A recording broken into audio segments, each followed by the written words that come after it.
customer is looking to get an estimate to have a retaining wall put in place. So I do have a drawing of this, but I'll still go through it and I'll upload that drawing. We have got a space, so he's got this chicken coop up here, and he's kind of got this mound that's just off of his driveway. And we are going to be bidding to basically shave down this area back to the stakes and excavate down and kind of create this, he calls it a rain garden for lack of a better word. So essentially it's just a ditch for him to be able to put dirt in, so it'll go down and back up. And in the footprint that it is, we are going to put in a wall. And at this front area, so it's 20 feet worth of wall going from around the fence to a foot shy of the driveway. Over here, it's 20 feet, and we're going to call it 18 inches. All right, so 18 inches at 20 feet, and then it's going to turn the corner, and it's going to go, to the garage here, and it's going to be about a foot away from the driveway, so that way it meets up, with the garage.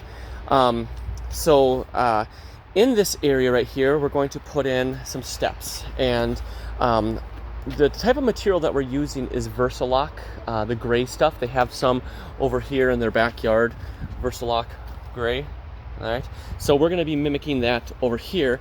So I'm going to find out what material they sell. If they've got, I'm hoping they have some sort of slabs or something that look the same, some gray 3-foot wide slabs, and basically it'll go through here. All right, so it's 18 inches in the front, and it's going to get up to the grade over here. So if you can imagine, it's 18 inches, and it starts to step up. We've got some steps going through, and then it comes across up to about 2.5 feet on this back side.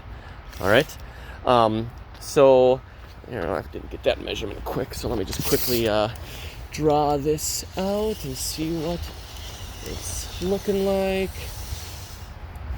Well, we'll call it 14 feet. All right, so 14 feet.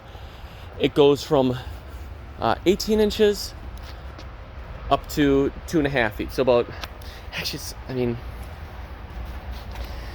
going to call it 2.5 feet. No, it might be a little shy.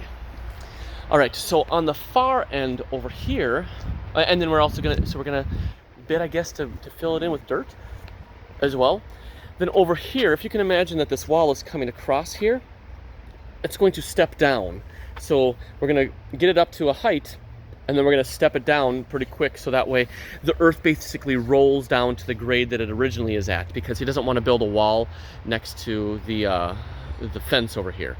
So it comes across, and then it just kind of falls down, and we're going to, as we add the dirt to it, we'll just let the dirt marry down. All right. Included in the cost, I'm going to add about 2 hours of skid work time. And what he wants done, so these steps, the step and walk, we put in a couple years back. And over to the side over here, we have got some overgrowth.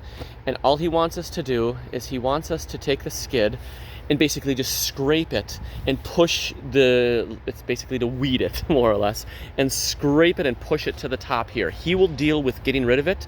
So literally, we're just going to take the bucket, scrape it, and dump it up here. Scrape and dump, scrape and dump. All right.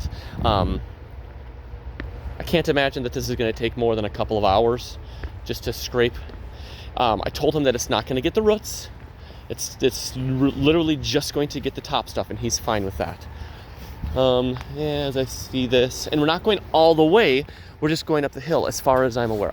So I'll put an extra $500 in for scraping this stuff.